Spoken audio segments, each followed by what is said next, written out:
সুপ্রিয় শিক্ষার্থীবৃন্দ, জাতীয় বিশ্ববিদ্যালয় কর্তৃক অনলাইন ভিডিও ক্লাসে তোমাদের স্বাগতম। হিসাব বিজ্ঞান বিভাগ দ্বিতীয় বর্ষের স্ট্যাটিস্টিক্স ক্লাসের সকল শিক্ষার্থী যারা দেশের বিভিন্ন স্থানের জাতীয় বিশ্ববিদ্যালয়ে অধিভুক্ত বিভিন্ন কলেজের শিক্ষার্থী, তোমাদের সবাইকে আমি এই বিজনেস স্ট্যাটিস্টিক্স ক্লাসে স্বাগতম জানাচ্ছি। আমি মোহাম্মদ আবুল হাসনাত, সহযোগী অধ্যাপক হিসাব বিজ্ঞান বিভাগ, রাজশাহী কলেজ, রাজশাহী। তোমাদের সঙ্গে আমি বিজনেস স্ট্যাটিস্টিক্সের বেশ কয়েকটি ক্লাসে অতীতে উপস্থিত হয়ে তোমাদের সঙ্গে ছিলাম। এখন আজ আমি তোমাদেরকে আমার অষ্টম ক্লাস, অর্থাৎ সেটা হচ্ছে প্রবাবিলিটির উপরে আমার অষ্টম ক্লাস তোমাদের সঙ্গে অনুষ্ঠিত হবে। আশা করি তোমরা আমার সঙ্গে এই ক্লাসে সংযুক্ত থেকে এই তোমাদের সিলেবাসের এই চ্যাপ্টারটি সম্পর্কে প্রাথমিক ধারণা লাভ করবে। প্রাথমিক এই জন্য বলছি যে আসলে এই কোর্স, এই চ্যাপ্টারগুলি এতটাই বড়, এতটাই ব্যাপকতা যে স্বল্প ক্লাস বা স্বল্প সময়ের ভিতরে সম্পূর্ণ কভার করা বেশ কষ্টকর। তারপরেও চুম্বক অংশগুলি আমি আলোচনা করার চেষ্টা করব যাতে তোমাদের শেখার জন্য কাজে লাগে। আজকের আমার আলোচনার বিষয় হচ্ছে title of the lecture probability, যেটাকে বাংলাতে সম্ভাবনা বলা হয়। আসলে সম্ভাবনা বলতে গেলে কোনো কিছু ঘটার সম্ভাবনা, এটাকে আমরা বুঝে থাকি। কোনো একটি ঘটনা ঘটবে কি ঘটবে না, ঘটলে এটা ঘটার চান্স বা সম্ভাবনা, এটা ঘটতে কতটুকু এটা ঘটতে পারে বা কি হবে, সে ধরনের পূর্বে অনুমান করা কে আমরা সম্ভাবনা বলে থাকি। খুব সাধারণভাবে আমরা সম্ভাবনা যেটা বলি যে আজকে বৃষ্টি হওয়ার সম্ভাবনা কতটুকু, আগামী মাসে বৃষ্টি হওয়ার সম্ভাবনা কতটুকু, আগামী সপ্তাহে বৃষ্টি হওয়ার সম্ভাবনা, এবছর বন্যা হওয়ার সম্ভাবনা কতটুকু, আমাদের এই যে মহামারী কাল চলছে সেটা কত তাড়াতাড়ি ঘটবে বা আগামী এক মাসের মধ্যে এটা উন্নতি হওয়ার সম্ভাবনা কতটুকু, এই ধরনের বিভিন্ন ধরনের সম্ভাবনা আমরা বলে থাকি। তবে একটা জিনিস, প্রত্যেকটা সম্ভাবনা আর পেছনে বা প্রত্যেকটি সম্ভাবনা ঘটার বা প্রত্যেকটি সম্ভাবনা প্রেডিক্ট করার পিছনে কিছু ফ্যাক্টস অ্যান্ড ফিগার্স কাজ করে, অর্থাৎ কিছু তথ্য নিয়ে আমাদেরকে কাজ করতে হয়। এই তথ্যের ভিত্তিতেই আমাদেরকে সম্ভাবনা বের করতে হয় বা সম্ভাবনাকে ফাইন্ড আউট করতে হয়। বিজনেস স্ট্যাটিস্টিক্সেও সম্ভাবনা সেরকম একটি টুলস এবং টেকনিক্স যা স্ট্যাটিস্টিক্যাল ইনফরমেশনগুলিকে আমাদের ব্যবহারিক কাজে লাগানোর জন্য সম্ভাবনা নির্ণয় করতে হয় বা সেটা কতটুকু সম্ভব সেটা নির্ণয় করতে হয়। এখন এরকম কিছু উদাহরণ দেওয়া যেতে পারে, যেমন যদি অ্যাডভার্টাইজমেন্ট এর সংখ্যা, অ্যাডভার্টাইজমেন্টের পরিমাণ যদি বেশি করা যায় তাহলে বিক্রির পরিমাণ বাড়ার সম্ভাবনা কতটুকু। আবার কোনো একটা বিনিয়োগ, কোথাও একটা নতুন বিনিয়োগ করব, নতুন একটা মেশিনে বিনিয়োগ করব, সেই নতুন মেশিন বিনিয়োগ করার ফলে সেখান থেকে রিটার্ন আসার সম্ভাবনা কতটুকু। কোনো সিকিউরিটিতে বিনিয়োগ করলে সেটা লাভ হওয়ার সম্ভাবনা কতটুকু বা ক্ষতি হলে ক্ষতির সম্ভাবনা কতটুকু। এই ধরনের বিভিন্ন বিষয়ের উপরে সম্ভাবনা আমাদেরকে বের করতে হয়।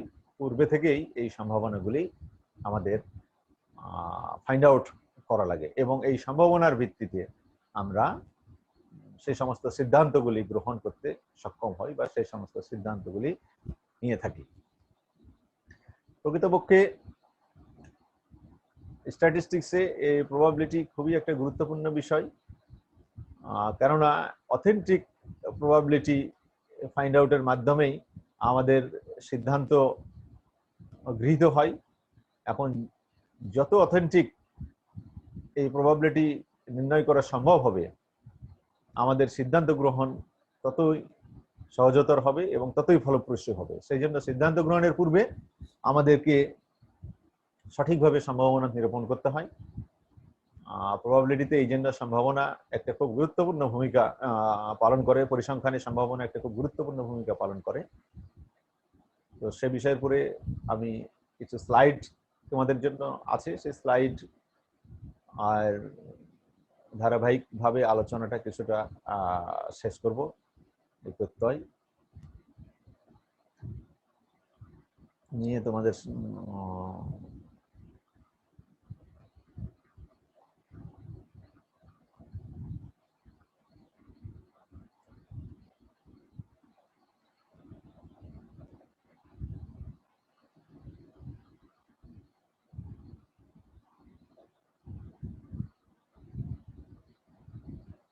Business statistics probability of simple events.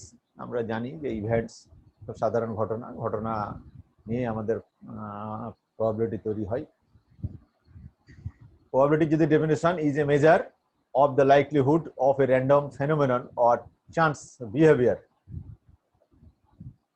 খুব সাধারণভাবে এখানে বলা হচ্ছে যে কোনো র্যান্ডম অর্থাৎ দৈবচয়ন অর্থাৎ দৈবের ভিত্তিতে যে ঘটনা ঘটবে এটাকে আমরা প্রবাবিলিটি বলে থাকি। কোনো কিছু ঘটার দৈবের ভিত্তিতে কোনো কিছু ঘটার যে সম্ভাবনা সেটাকে আমরা প্রবাবিলিটি বলে থাকি। এটাকে আমরা ক্যালকুলেশন করে সেটার মাত্রাটা বলতে পারি। যেমন আমি একটা যদি কয়েনকে টস করি, জানি যে একটা কয়েনের দুটো সাইড, একটা হেড আর একটা টেইল।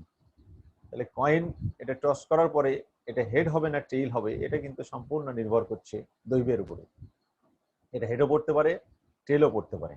তবে হ্যাঁ, হেড পড়ার চান্স কতটুকু এবং টেল পড়ার চান্স কতটুকু সেটা আমরা ম্যাথমেটিক্যালি বের করতে পারি। যেহেতু এখানে হেড একটি আছে, আইদার হেড অর টেল, যে কোনো একটি কিছু হবেই, অর্থাৎ অর্ধেক অর্থাৎ ঘটনাটা ঘটার চান্স 50% হেড এবং 50% টেল হওয়ার সম্ভাবনা আছে।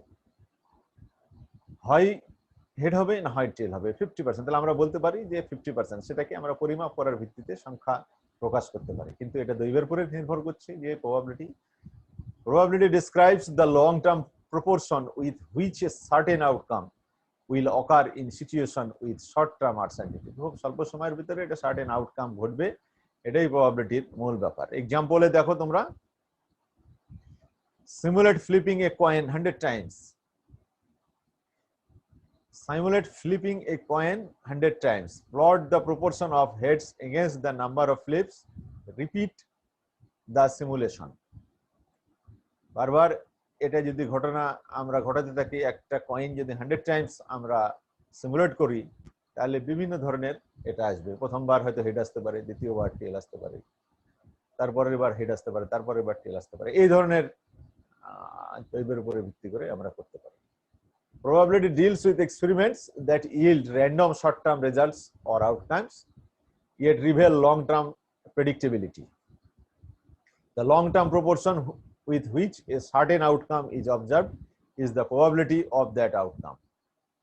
The long-term proportion with which a certain outcome, একটা long-term proportion, এটা একটা certain outcome is observed, দেখা যায়, of the is the probability of that outcome.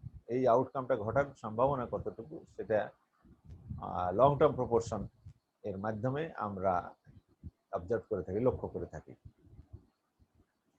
The law of large numbers: as the number of repetitions of a probability experiments increases, the proportion with which a certain outcome is observed gets closer to the probability of the outcome.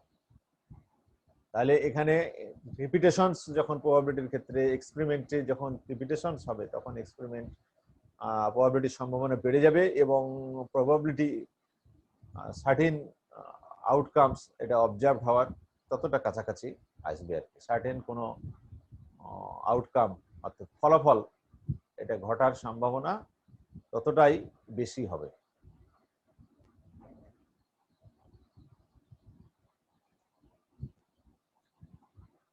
যতবার এটা repeat হবে ততবারই এটার result uncertain হবে। A simple event is any single outcome from a probability experiment. Each simple event is denoted E. এই প্রত্যেকটা simple events কে আমরা ই দ্বারা চিহ্নিত করি। এটা খুব একটা ইয়া নাই। এই স্যাম্পল স্পেস আসলে পুরা যত ঘটনার মধ্যে থেকে এটা ঘটবে সম্পূর্ণটাকেই স্যাম্পল স্পেস এস দ্বারা আমরা চিহ্নিত করব। Of the probability experiment is the collection of all possible simple events. In other words, the sample space is a list of all possible outcomes of a probability experiment. Probability experiment যেটার উপরে করব, যেটা নিয়ে আমাদের ঘটে থাকবে সেটাকে আমরা জানি যে সম্ভাবনা একটা মোট ঘটনা থাকতে পারে, একটা ঘটনা থাকবে, সেখান থেকে ঘটার সম্ভাবনা কতটুকু, অর্থাৎ ফেভারেবল ইভেন্টস কতটুকু, আনফেভারেবল ইভেন্টস কতটুকু। যদি একটা উদাহরণ দিই তোমাদেরকে, যে একটা বক্সে 5টা লাল বল আর 4টা কালো বল আছে, দ্যাট মিনস 5 আর 4 বলস, টোটাল হচ্ছে 9 বলস ইন এ বাস্কেট। তাহলে টোটাল ইভেন্টস আমাদের এখানে 9। এখন লাল একটা বল র্যান্ডমলি যদি আমি উঠাতে চাই, সেটা লাল হওয়ার সম্ভাবনা, তাহলে লালের ফেভারেবল ইভেন্টস হচ্ছে 5। তাহলে বলটি লাল হওয়ার সম্ভাবনা 5/9, অর্থাৎ 9 ভাগের 5 ভাগ। 5কে 9 দিয়ে ভাগ করে যেটা হয় সেটাকে আমরা বলবো লাল বল হওয়ার সম্ভাবনা। আবার ব্ল্যাক অর্থাৎ বলটি কালো হওয়ার সম্ভাবনা 4/9, অর্থাৎ 4কে 9 দিয়ে ভাগ করলে যেটা হয় সেটা সম্ভাবনা। তাহলে এখানে আমরা টোটাল ইভেন্টস পাচ্ছি 9, ফেভারেবল ইভেন্টস লালের ক্ষেত্রে 5 আর ব্ল্যাকের ক্ষেত্রে 9, ব্ল্যাকের ক্ষেত্রে 4। বলটি যে কোনো রঙের হবে, এরকম যদি হয় তাহলে আমরা জানবো যে বল, যে কোনো একটা বল তুললে এটা লালও হতে পারে, কালো হতে পারে, সেক্ষেত্রে আমাদের ফেভারেবল ইভেন্ট হবে 9। কারণ যে কোনো একটা বল হলেই হলো, বল ছাড়া, বল তো আসবেই। ফেভারেবল ইভেন্ট তাহলে আমাদের 9 আর টোটাল ইভেন্ট 9, সেক্ষেত্রে আমাদের সম্ভাবনা 1। আমরা জানি যে সম্ভাবনার মান সর্বোচ্চ 1, সম্ভাবনার মান 0 থেকে সর্বোচ্চ 1 এর মধ্যে থাকে। কোনো কিছু না ঘটার সম্ভাবনা সেটাকে 0 দিয়ে ইন্ডিকেট করা হয়, আর যেটা ঘটবেই অবশ্যম্ভাবী সেটাকে আমরা বলতে পারি যে এটা সম্ভাবনার মান 1 দ্বারা স্পেস করা হয়। এখন কিছু জিনিস আমরা দেখি। ইভেন্ট বলতে গেলে আমরা বুঝি ঘটনা, যেটা ঘটনা, অর্থাৎ যখন আমরা কোনো এক্সপেরিমেন্ট করি, এক্সপেরিমেন্টের ট্রায়াল অথবা এক্সপেরিমেন্ট যখন করি, কোনো কিছু পরিসংখ্যানিক তথ্য নেওয়ার জন্য যখন কোনো এক্সপেরিমেন্ট করি, তখন সেটা ঘটে যেটা, সেটাকে আমরা ইভেন্ট বলে থাকি। An event is any collection of outcomes from a probability experiment. এই যে probability experiment-এর যে কোনো প্রত্যাশিত ফলই হচ্ছে event. An event may consist of one or more simple events. খুব সাধারণ ঘটনার এটা কম্বিনেশন থাকে। Events are denoted using capital letters such as E দ্বারা ইভেন্টস কে চিহ্নিত করা হয়। তাহলে আমরা সম্ভাবনা করার ক্ষেত্রে আমরা ইভেন্টস অর্থাৎ ঘটনা, এটা একটা ইম্পর্টেন্ট জিনিস, কারণ ঘটনা আমাদের মোট ঘটনা, অনুকূল ঘটনা এবং প্রতিকূল ঘটনা, ফেভারেবল ইভেন্টস, আনফেভারেবল ইভেন্টস এবং টোটাল ইভেন্টস, অর্থাৎ আউটকাম, অর্থাৎ কোনো ট্রায়াল বা এক্সপেরিমেন্ট করার ফলে সেটা ঘটতে পারে এইরকম সকল আউটকামসই কোনো ট্রায়াল অথবা এক্সপেরিমেন্ট করার ফলে ঘটতে পারে অথবা না ঘটতে পারে, এইরকম আউটকামস গুলিকেই আমরা ইভেন্টস বলে থাকি। ইভেন্টস একাধিক, সিম্পল ইভেন্টস এর একাধিক, consist of one or more, এক বা একাধিক ইভেন্টস আউটকামস থেকে ইভেন্টস হতে পারে, এটাকে ই দ্বারা আমরা চিহ্নিত করে থাকি। আমরা example, identifying events that the sample space of a probability experiment. Consider the probability experiment of having 2 children. Consider the probability experiment of having 2 children. দেখো, A নম্বরে বলছে identify the simple events of the probability experiment, B নম্বরে বলছে determine the sample space, সিতে বলছে define the event E have 1 boy. তাহলে probability experiment of having 2 children, দুইটা চিলড্রেনের ক্ষেত্রে এটা বলা হচ্ছে, তাতে কি বলছে identify the simple events, identify simple events করতে বলছে, ডিটারমাইন দ্য স্যাম্পল স্পেসটা বের করতে বলছে, আর ইভেন্ট ই হ্যাভ 1 বয়, 1 বয়ের একটা ঘটনা করতে বলছে। The probability of an event denoted PE, আমরা জানি P আর ফার্স্ট ব্র্যাকেটের মধ্যে ই, তার মানে প্রবাবিলিটি অফ ইভেন্ট, মানে ওই ঘটনা ঘটার সম্ভাবনা কতটুকু সেটা নির্দেশ করে এই নোটেশন দ্বারা। Is the likelihood of the event occurring, এটা এই ইভেন্ট ঘটনা ঘটার সম্ভাবনা কতটুকু। এখন ইভেন্ট এর জায়গায় আমরা ইভেন্টকে ডিনোট করতে পারি, ওখানে লিখতে পারি একজন হ্যাভ ওয়ান বয়, মানে একটা বালক হওয়ার সম্ভাবনা কতটুকু, একজন গার্লস হওয়ার সম্ভাবনা কতটুকু, এই ধরনের আর কি। অথবা যদি কয়েনের ক্ষেত্রে করি হেড হওয়ার সম্ভাবনা কতটুকু, তাহলে ওখানে এর আমরা ডিনোট করতে পারি হেড। টেল হওয়ার সম্ভাবনা কতটুকু, সেক্ষেত্রে এর ক্ষেত্রে আমরা সেটা টেল দিয়ে ইন্ডিকেট করতে পারি। এভাবে আমরা সম্ভাবনাকে আমরা চিহ্নিত করে রাখতে পারি বা আমরা সম্ভাবনাকে আইডেন্টিফাই করতে পারি। প্রপার্টিজ অফ প্রবাবিলিটিজ, আমরা এবার একটু দেখি যে প্রবাবিলিটিজের বৈশিষ্ট্য বা ধর্ম কি কি। নাম্বার 1 এ দা ইভেন্ট PE, এখানে probability of any event E must be between 0 and 1 inclusive. এটা আমি কিছুক্ষণ আগে বললাম, যেটা 0 থেকে 1 এর ভিতরে থাকবে। তার মানে কোনো কিছু ঘটার সম্ভাবনা 0-এর নিচে হবে না, 0-এর সমান হবে, আর 1-এর উপরে হবে না, অর্থাৎ 1-এর সমান অথবা 1-এর নিচে। 0-এর সমান অথবা 0-এর উপরে, আর 1-এর সমান অথবা 1-এর নিচে। সেই জন্য আমরা 0 লেসার অর ইকুয়াল PE আর গ্রেটার অর ইকুয়াল 1 এইভাবে আমরা নির্ণয় করতে পারি। 2 নম্বরে বলছে if an event is impossible the probability of the event is 0। যখন কোনো ইম্পসিবল কোনো ঘটনা আমরা ইভেন্ট চাইবো, তখন আমরা, যেমন আমি যদি উদাহরণ তোমাদেরকে দিই যে একটি বক্সে 2 ধরনের বল আছে, লাল আর কালো। এখন আমি একটি বল র্যান্ডমলি সেখান থেকে উঠালাম, সেই বলটি সবুজ হওয়ার সম্ভাবনা কতটুকু। তাহলে এই ক্ষেত্রে আমরা দেখব যে লাল বলের, আমরা জানি যে বলটি চাচ্ছি সেই বলের অনুকূল ঘটনা অর্থাৎ favourable events divided by total events. তাহলে সবুজ বলের ফেভারেবল ইভেন্টস এখানে কত? সবুজ বলের ফেভারেবল ইভেন্টস হচ্ছে এখানে 0, কেননা ওই বাস্কেটে কোনো সবুজ বল নাই, কাজে সবুজ বলের ফেভারেবল ইভেন্টস হচ্ছে 0। তাহলে 0 ডিভাইডেড বাই 9, সেক্ষেত্রে রেজাল্ট 0ই আসে। দিস ইজ দ্য ইম্পসিবল ঘটনা। কিন্তু যদি লাল বলের, আমরা বলটি লাল হওয়ার সম্ভাবনা কতটুকু, তাহলে লালের ফেভারেবল ইভেন্ট হচ্ছে 5, কাজে এটা 5/9। আবার বলটি যদি কালো হওয়ার সম্ভাবনা কতটুকু, কালোর ফেভারেবল ইভেন্ট হচ্ছে 4, কিন্তু গ্রিনের ফেভারেবল ইভেন্ট হচ্ছে 0। সেজন্য যখন ইম্পসিবল, এটা আমরা খুব সহজেই বুঝতে পারছি যে ইম্পসিবল, সবুজ হওয়াটা ইম্পসিবল, কারণ সবুজ রঙের বলই নাই, সেজন্য এটার মান 0 হবে। 3 নম্বরে বলছে if an event is a certainty, if an event is a certainty the possibility of the event is 1। যদি সুনিশ্চিত থাকে, যদি সুনিশ্চিত হয়, সেক্ষেত্রে তার রেজাল্ট হবে 1। সে ফর এক্সাম্পল ওই বাস্কেট থেকে একটি বল তোলা হবে, বলটি যে কোনো রঙের, তাহলে যে কোনো রঙের আসবে, যে কোনো রঙের ইভেন্ট, আমার ফেভারেবল ইভেন্ট হচ্ছে 9, তাহলে 9/9, তাহলে রেজাল্ট হলো 1। আবার যদি সবগুলো বলই ওখানে লাল থাকতো, তাহলে 9টা বলই লাল, তাহলে লালের অনুকূল ঘটনা 9 এবং ফেভারেবল ইভেন্ট 9 আর টোটাল ইভেন্ট হচ্ছে 9। তাহলে বলটি লাল হওয়ার সম্ভাবনা কতটুকু, তাহলে 9/9, দ্যাট মিনস 1। তার মানে সার্টেনটি, এটা নিশ্চিত যখন ঘটনা, তখন সেটার মান হবে 1। তাহলে আমরা 1 কোনো প্রবাবিলিটির মান যদি 1 পাই, তাহলে জানবো সেটা সুনিশ্চিত ঘটনা। আর যদি কোনো প্রবাবিলিটির মান 0 পাই, তাহলে আমরা জানবো যে সেটা ইম্পসিবল ঘটনা।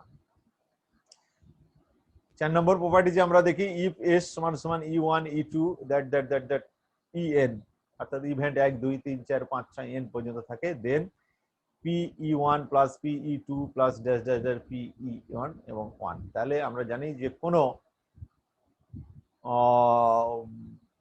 স্যাম্পলের মধ্যে বা কোনো নিবেশনের মধ্যে, যেমন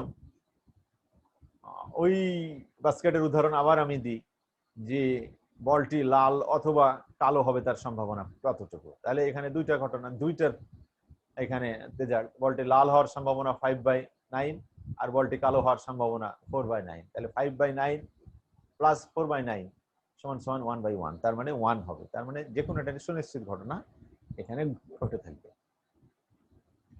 An unusual event is an event that has a low probability of occurring. Unusual event-এর সাধারণত যে সমস্ত ইভেন্ট খুব সচরাচর ঘটে না, খুব কম, সেজন্য তার লো প্রবাবিলিটি, ঘটার সম্ভাবনা খুবই সামান্য থাকবে, এটা বলার অপেক্ষা রাখে না।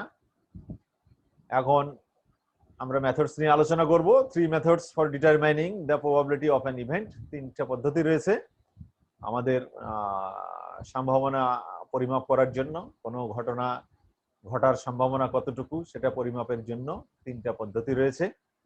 তার মধ্যে 1 নম্বর পদ্ধতি দ্য ক্লাসিক্যাল মেথড, যেটা খুব পূর্বে এটা ব্যবহার করা হতো, এটা classical method. 2 number the empirical method.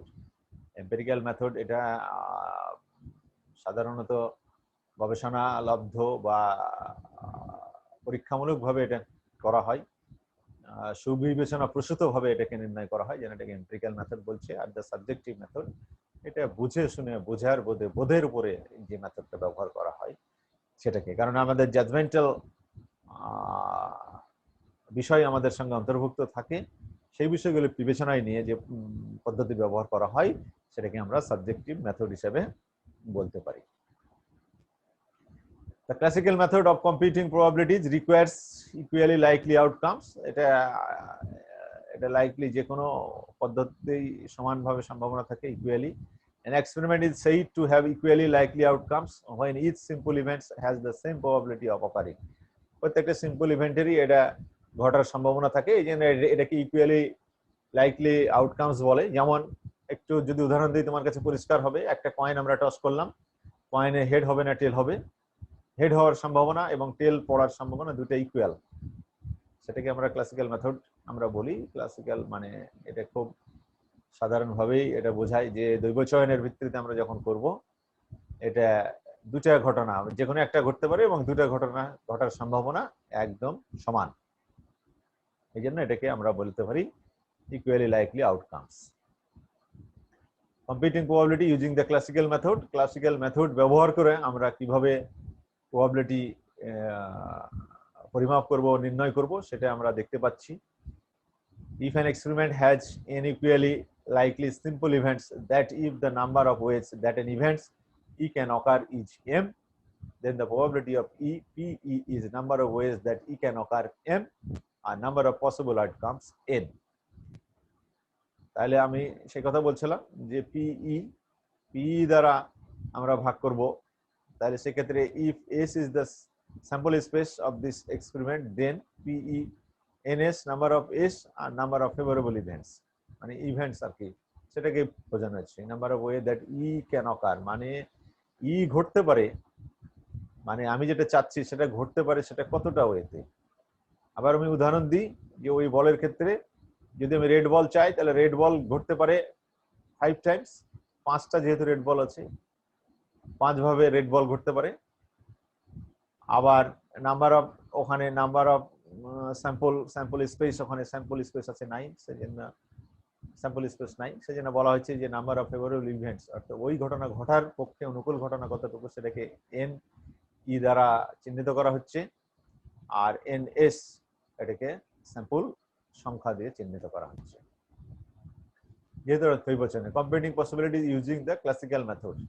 Suppose a fun size bag of M&Ms contains 9 brown candies, 6 yellow candies, 7 red candies, 4 orange candies, 2 blue candies, and 2 green candies. Suppose that a candy is randomly selected.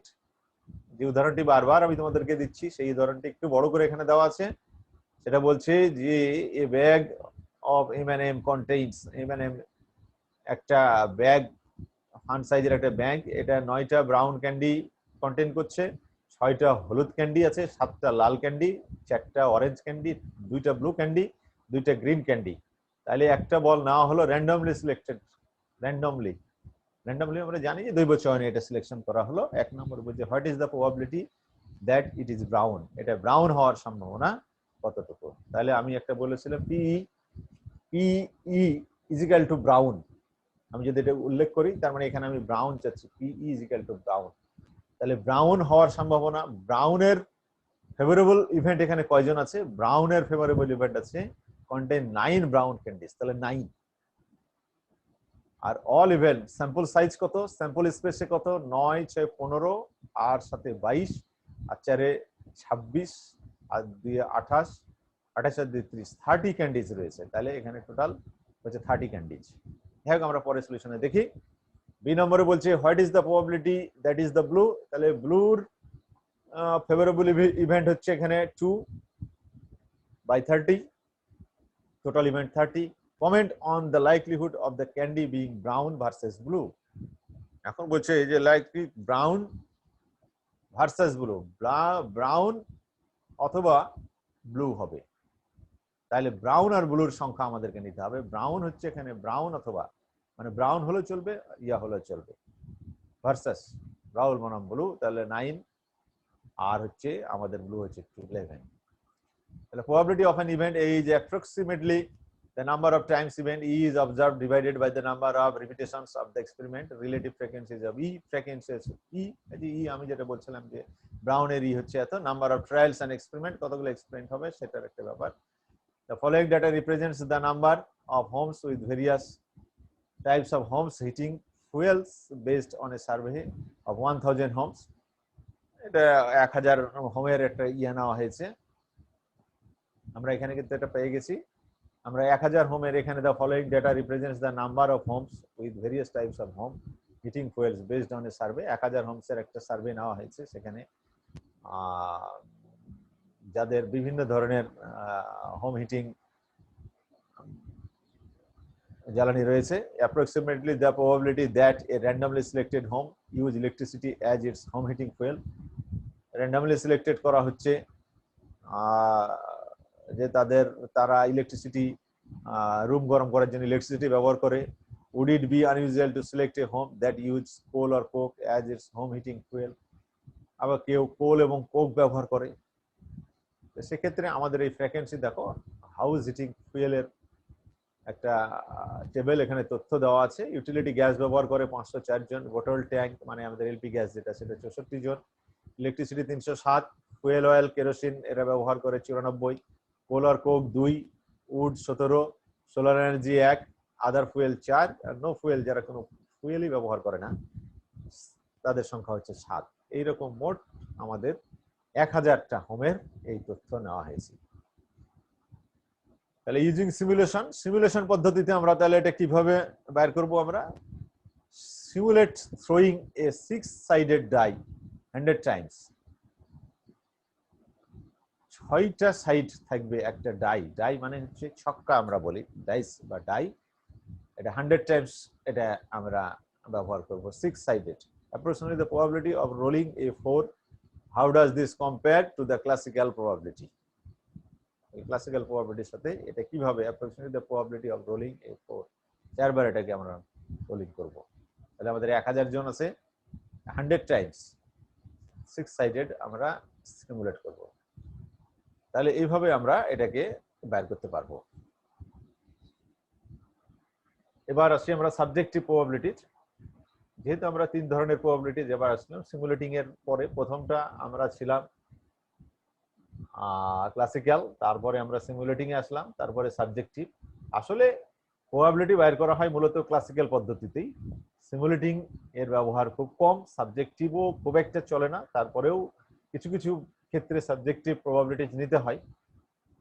সেক্ষেত্রে আমাদের বিচার বুদ্ধি বিশ্লেষণকে কাজে লাগিয়ে দেখো, এখানে বলছে subjective প্রবাবিলিটিজ আর প্রবাবিলিটিজ obtained based আপন অ্যান এডুকেটেড গেসেস। এই যে এডুকেটেড গেস মানে হচ্ছে তোমার শিক্ষা উপরে ধারণা করে, পূর্বের যে শিক্ষা, পূর্বের যে অভিজ্ঞতা, পূর্বের যে জ্ঞান, সেক্ষেত্রে তুমি ধারণা করে তুমি বলতে পারো যে এটার সম্ভাবনা কতটুকু। বিভিন্ন রকম পরিমাপ রয়েছে, তারপরে অনেক সময় আমাদের পূর্বের অভিজ্ঞতা থেকে আমরা বলতে পারি যে প্যান্ডেমিক সিচুয়েশন কতদিন চলতে পারে, পূর্বের যে প্যান্ডেমিক গুলো ছিল সেটা করতে কেমন লাগে, এটার একটা অভিজ্ঞতা আমাদের থাকতে পারে, এডুকেশনাল ইয়া থাকতে পারে। কোনো খেলোয়াড় আজকে কি পরিমাণ স্কোর করবে সেটা তার পূর্বের পারফরমেন্স দেখে বলা যেতে পারে। মোট কথা পূর্বের যে কোনো ইয়া তার এক্সপেরিমেন্ট বা তার অভিজ্ঞতা ইত্যাদি, এক্সপিরিয়েন্স ইত্যাদির ভিত্তিতে যে গেস করা হয় সেটাকে আমরা বলবো subjective probabilities. For example, there is a 40% chance of rain tomorrow. এখানে বলছে যে আগামীকাল বৃষ্টিপাত হওয়ার সম্ভাবনা 40%। কেননা এটা বর্ষার সিজন, এই সিজনে এইরকম বৃষ্টিপাত হচ্ছে, কয়েকদিন থেকে হচ্ছে। সেই ভিত্তিতে আমরা আমাদের অভিজ্ঞতা লব্ধ জ্ঞান থেকে আমরা হয়তো বললাম যে এটার চান্স হচ্ছে 40%।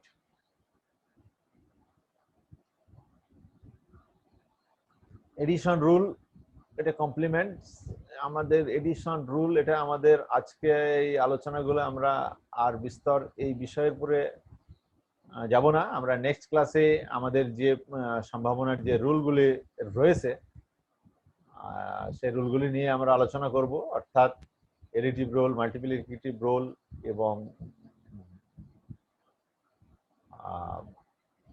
সাইমালটেনিয়াস এবং মাল্টিপ্লিকেশনের যে রুলগুলি রয়েছে সম্ভাবনা নির্ণয়ের জন্য, সেগুলি বিষয়ে আলোচনা করব। তো আজকে আমাদের আলোচনার পরিব্যাপ্তি এ পর্যন্তই। আশা করি তোমরা এই সম্ভাবনা সম্পর্কে এই আলোচনা থেকে কিছুটা ধারণা লাভ করেছো। তোমাদেরকে এই ক্ষেত্রে আসলে কিছু ব্যবহারিক বিষয় বা অঙ্কের যে বিষয় প্রবলেম, সেই দু একটি বিষয় হয়তো দেখালে তোমাদের কাছে পরিষ্কার হবে। আমরা পরবর্তী ক্লাসে এই বিষয়গুলি উপস্থাপনের চেষ্টা করব। তো সে পর্যন্তই তোমরা ভালো থাকো। বইয়ের রেফারেন্স হিসেবে আমি নতুন করে আর বইয়ের রেফারেন্স তোমাদেরকে প্রতিটা ক্লাসে আমি বইয়ের রেফারেন্স দিচ্ছি। তারপরেও আজও আমি রেফারেন্স হিসাবে আমার কাছে যে বইগুলি বারবার প্রত্যেকটা জিনিস রেফারেন্স হিসাবে প্রতিটা ক্লাসে আমরা তোমাদের সামনে উপস্থাপন করছি, রেফারেন্স হিসাবে সেই বইগুলি থাকবে। নতুন করে আর বইয়ের তেমন ইয়ে নাই, যেহেতু বইয়ের তোমাদের সংখ্যা আছে, কিন্তু খুব ভালো বইয়ের, ভালো মানসম্পন্ন বইয়ের অভাব রয়েছে। তবে বাংলাদেশে বিভিন্ন প্রকাশকরা যে সমস্ত বইগুলো বের করেছে সেটা তোমাদের সিলেবাস উপযোগী, তো সহজ প্রাঞ্জল ভাষায় রয়েছে। ডক্টর এমডি রফিকুল ইসলাম, ওনার বইও তোমাদেরকে সহজ ভাষায় তোমরা পাবা। এসকে গুপ্তা, এমপি গুপ্তার বই অবশ্যই খুব স্ট্যান্ডার্ড এবং অনেক প্রচুর অনুশীলনী রয়েছে। তোমরা সেখান থেকে অঙ্কগুলি করতে পারবা। আসলে এই স্লাইডের মাধ্যমে অথবা এই সংক্ষিপ্ত সময়ের ভিতরে অঙ্কর চর্চা বা ফিডব্যাক নেওয়া খুব একটা সুবিধাজনক নয়, বিধায় এটা আমাদের সামনে উপস্থাপন করা যাচ্ছে না। তবে তোমরা আমার আলোচনা কিভাবে অঙ্ক বা সলিউশন প্রবলেমগুলো সলিউশন করতে হবে সে বিষয়ে আমার আলোচনা শুনলে তোমরা ইয়ে করতে পারবা, তোমরা প্র্যাকটিস থেকে সলিউশন করতে পারবা। আর একটা বিষয় তোমাদের মনে রাখতে হবে, আমার স্লাইড ইংরেজিতে উল্লেখ করা আছে, কিন্তু আমি আলোচনা বাংলাতেই করছি তোমাদের বোঝার সুবিধার কারণে, ব্যাখ্যা বিশ্লেষণ এটা বোঝার সুবিধার কারণে। কিন্তু তোমাদেরকে যেহেতু এটা এই কমপ্লিট কোর্স ইন ইংলিশ, তোমাদের ইংলিশে আনসার করতে হবে। সেই জন্য ইংলিশের থিওরি, ইংলিশের ডেফিনেশন থেকে শুরু করে এই বিষয়গুলো তোমাদের ইংলিশের উপরে আয়ত্ত করতে হবে। সেই জন্য তোমাদেরকে ইংরেজি বইগুলো বেশি বেশি পড়তে হবে এবং সেখান থেকে তোমাদেরকে ইংরেজি বই সংগ্রহ করে সেটা পড়তে হবে। তো এই বইগুলি তোমরা এখান থেকে পড়তে পারো। তো আজ এ পর্যন্তই, সবাইকে ধন্যবাদ জানিয়ে শেষ করছি। ধন্যবাদ।